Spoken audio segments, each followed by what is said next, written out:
Hello friend, हम आज आपके लिए लेकर आए हैं पार्ट 3। जो पहले पार्ट 1 और पार्ट 2 का वीडियो अपलोड कर दिया गया है। ये मैथ का VBI ऑब्जेक्टिव है जो 2025 में कंफर्म आएगा। ठीक है, तो चलिए ध्यान दीजिए। पहला प्रश्न कह रहा है, यदि अल्फा तथा बीटा द्विघात समीकरण x square plus x minus 2 बराबर 0 के मूल हो तो 1/अल्फा और 1/बीटा का मान क्या होगा। यानी इसको निकाल दो तो 1/अल्फा प्लस 1/बीटा एलसीएम निकाल के अल्फा इंटू बीटा आ जाएगा। अल्फा से अल्फा कटेगा, बीटा आ जाएगा, बीटा से बीटा कटेगा अल्फा, यानी अल्फा प्लस बीटा लिख सकते हैं अल्फा गुने बीटा। तो ध्यान जरा दीजिएगा, अल्फा प्लस बीटा बराबर आपका होता था माइनस बी बटा ए और इसका होता है सी बटा ए। ठीक है, तो बी के मान क्या है, ए बी कुछ नहीं, इसका मान कितना है एक, ए का मान कुछ नहीं कितना है एक। ठीक है ना, और आपका जो सी का मान है माइनस में एक। आप इसको इस प्रकार लिख सकते हैं कि माइनस एक बटा एक का ये कर देगा वो बात माइनस माइनस कर देगा होगा एक और नीचे एक में दूसरा दूंगा होगा आपका आ जाएगा कितना दो आ जाएगा।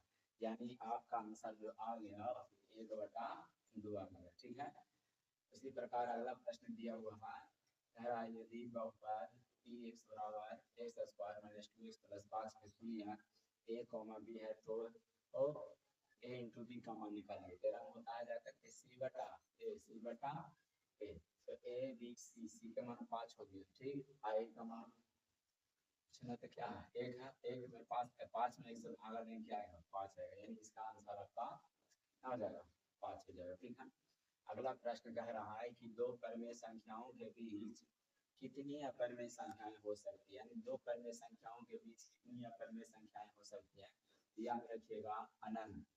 अनंत, ठीक है ना, इसका आंसर आएगा अनंत। अगला प्रश्न कर रहा है कि किसी बारंबारता का बहुलक होता है।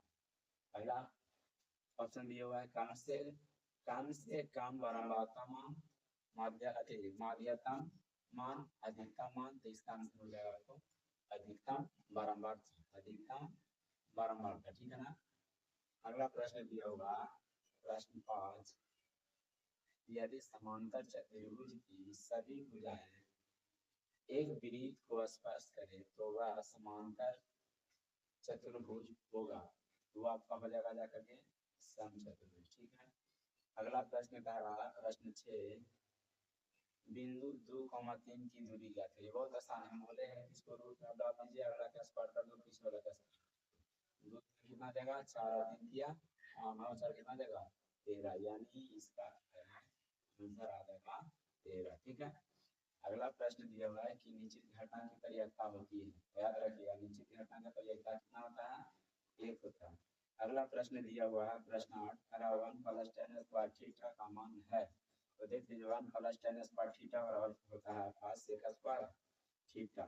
1/√3 किसका मान है, इसमें देखा जाए कि किसका मान है, तो ये आपका 1/√3 होता है, मान होता है tan π/6 के। एक रैखिक समीकरण का घात होगा, याद रखिएगा एक रैखिक समीकरण का घात हमेशा एक ही होता है, इसका आंसर सी हो गया। ठीक है, tan π/2 का मान होता है, तो tan π/2 का जो मान होता है वो आपका होता है इनफिनाइट होगा, यानी ऑप्शन डी। 3, 5, 2, 5, 7, 5, 8, 5 का बहुलक कर रहा है, तो जो सबसे ज्यादा बड़ा मिल जाएगा वही बहुलक होगा। इसमें सबसे ज्यादा बड़ा आपको गुण दिया होगा 5, इसमें बहुलक जो है आपका क्या होगा 5 होगा। ठीक है, इसी प्रकार अगला प्रश्न करा, एक सिक्के को उछालने पर एक चित आने की प्रक्रिया। तो याद रखिएगा सिक्के में एक हेड होता है, क्या होता है टेल। ठीक है ना, तो टोटल 2 होते हैं, उसमें लाना ये वो लाना है। ठीक है ना, ये वो चीज लाना है, तो 1 बटा टोटल कितना कर दीजिए 2, जो लाना है ऊपर और जो टोटल रहेगा नीचे। कह रहा है एक 3, 4, 10, 22, 28, का सर्वांतर होगा। तो सर्वांतर कब निकलेगा, जब प्रथम पद को घटा देंगे दूसरे में से, 10 में से घटा दीजिए किसको 4 को, तो आप आ जाएगा कितना सर्वांतर। सर्वांतर जब कितना गया 6 आ गया, तो इसका आंसर हो गया 6। उसी प्रकार अगला प्रश्न कह रहा है जो 1/√3 बराबर है किसके, tan 60 के, cos 45 के, sin 30 के या tan 30 के। तो 1/√3 है वो बराबर है जाकर के tan 30 के।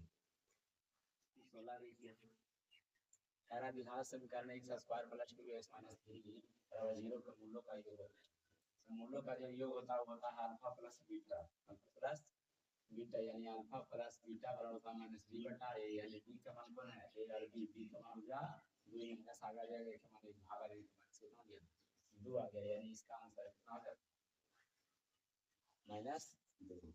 हल करिए यदि बहुपद x बराबर x square plus 7x plus 10 से शून्य अल्फा कॉमा बीटा हो तो अल्फा इंटू बीटा का मान होगा, यानी अल्फा इंटू बीटा का जो मान होगा वो हो जाएगा जाकर सी बटा ए, सी बटा ए, तो देख लीजिए ए बी सी का मान कितना है 10 और ए का मान कुछ नहीं तो कितना 1 है, इसका आगे 1 है ना जी, इसका गुणांक 1 है भागा लेंगे कितना आएगा 10 आएगा, यानी इसका भी आंसर हो जाएगा ए, यानी ऑप्शन ए पवन है। ऑप्शन ए में आपका कितना दिया हुआ है 10, तो आंसर कितना आया 10।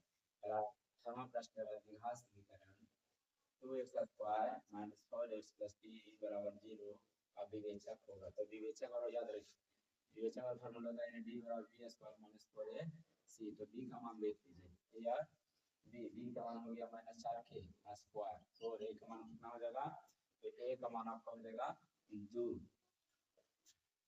और c का मान कितना हो जाएगा, तो c का मान आपका कितना दिया हुआ 3 दिया हुआ है, ठीक है 3 हो गया, तब हो जाएगा 4 सबको 16 माइनस में प्लस हो गया 4 ने 8 दिया, तो इसी से हट जाएगा मैंने कितना दिया 8 हो गया, यानी इसका जो आंसर हो जाएगा माइनस 8 हो जाएगा, ठीक है ना माइनस 8 हो जाएगा, यानी ऑप्शन सी में देख लीजिए। क्या रहा अगला प्रश्न, यानी इसमें प्लस करा निम्न में कौन सा परिमेय है, यानी परिमेय है, तो परिमेय से उसे कहते हैं p बटा q के रूप में लिखा जाता है, तो आपको पता होना चाहिए कि पाई जो आपका है परिमेय है, रूट 7 भी आपका क्या है परिमेय है, ये इसका भी मान जो है √3 है, उसका भी मान नहीं निकलता है, इसको p बटा q के रूप में नहीं लिखा जाएगा, ये भी आपका परिमेय है, इसका वर्गमूल निकल जाएगा, यानी 16 का वर्गमूल 4 आएगा और 25 का वर्गमूल 5 आएगा, यानी इसको p बटा q के रूप में लिखा जाएगा, इसलिए आंसर इसका कौन हो गया सी हो गया।